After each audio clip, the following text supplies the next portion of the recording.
She was supposed to save the kingdom. Instead, she became its curse.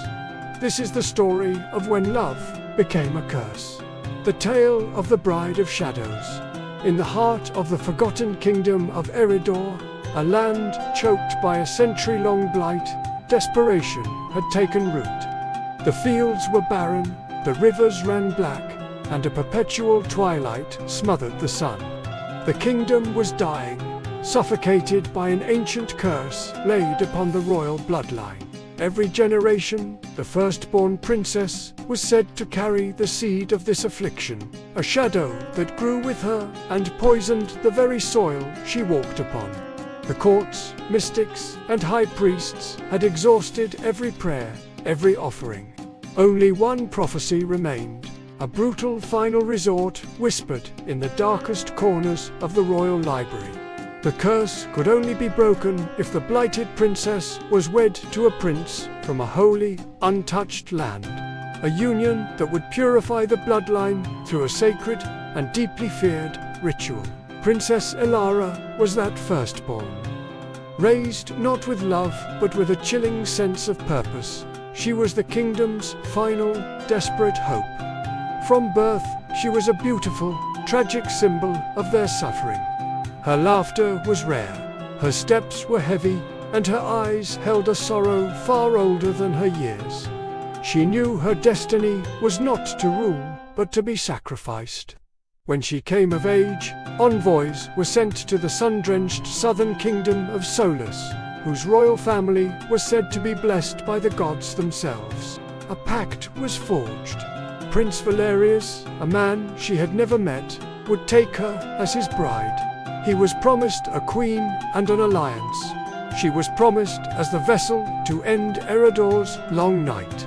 The kingdom celebrated her betrothal not with joy, but with a grim, feverish relief.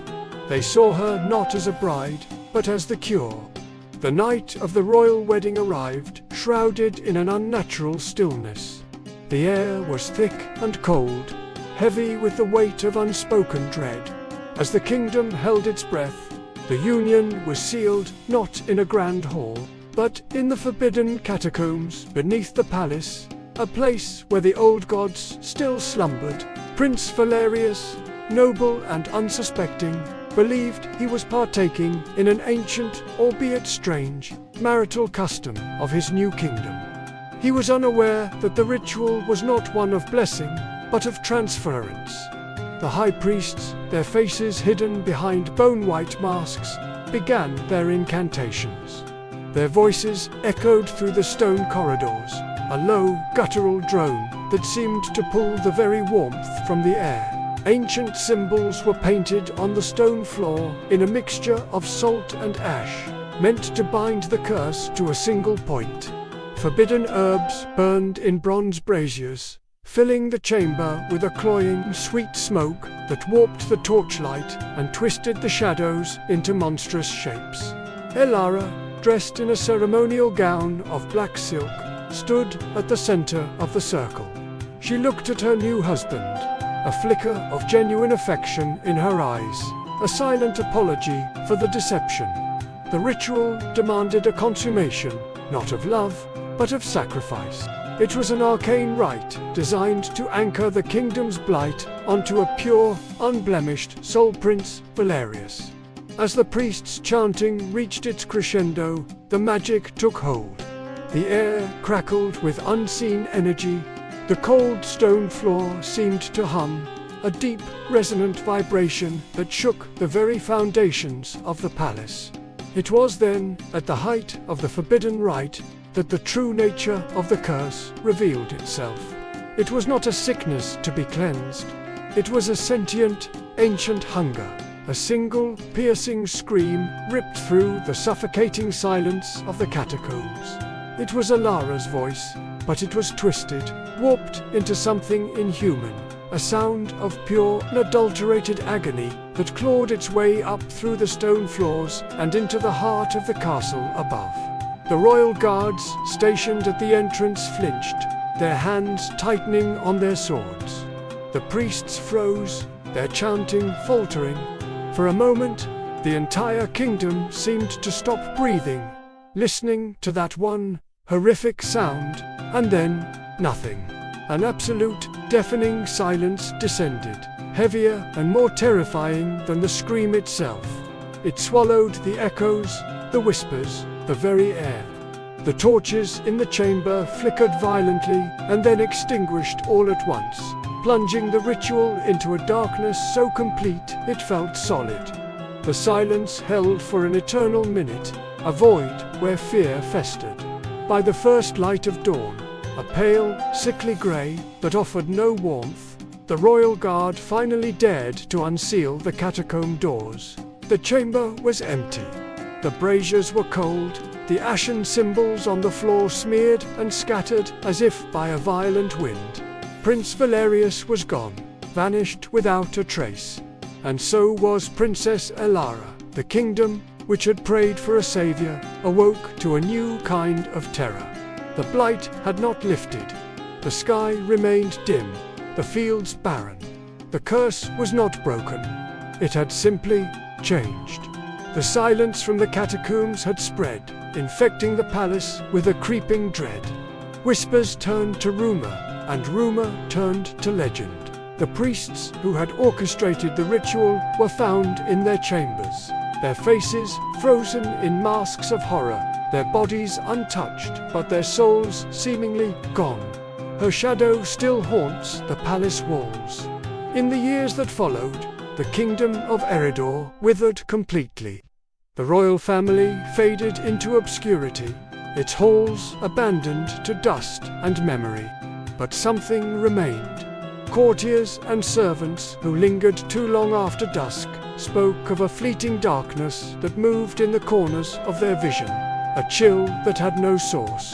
They saw the silhouette of a woman in a black gown, a fleeting image against the crumbling tapestries, therefore a heartbeat and then gone.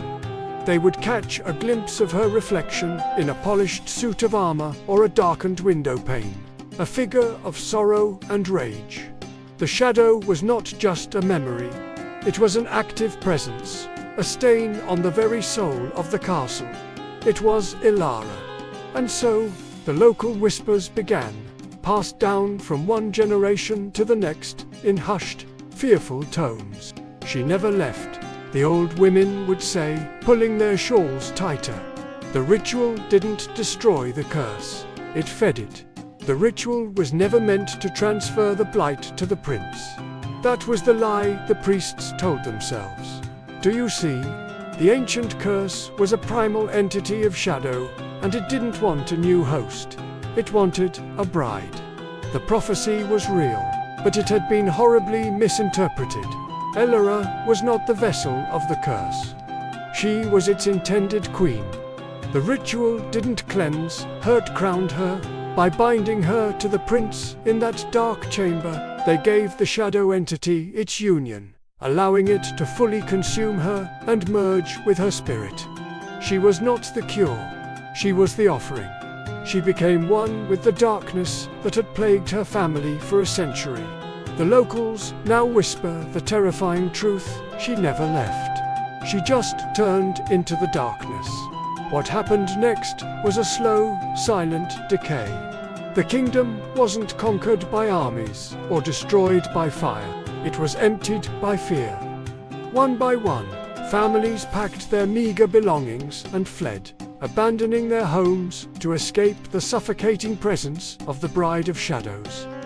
The once proud castle became a tomb, its silence broken only by the wind whistling through its empty halls. Historical records from neighboring kingdoms speak of Eridor as a land that simply vanished. A royal chronicler from the Kingdom of Solus, writing in the year 782 of the Fourth Age, noted, "All contact with the Kingdom of Eridor has ceased. Our envoys find only a land cloaked in perpetual twilight, its borders guarded by an unnatural silence. Of Prince Valerius and his bride, no trace has ever been found."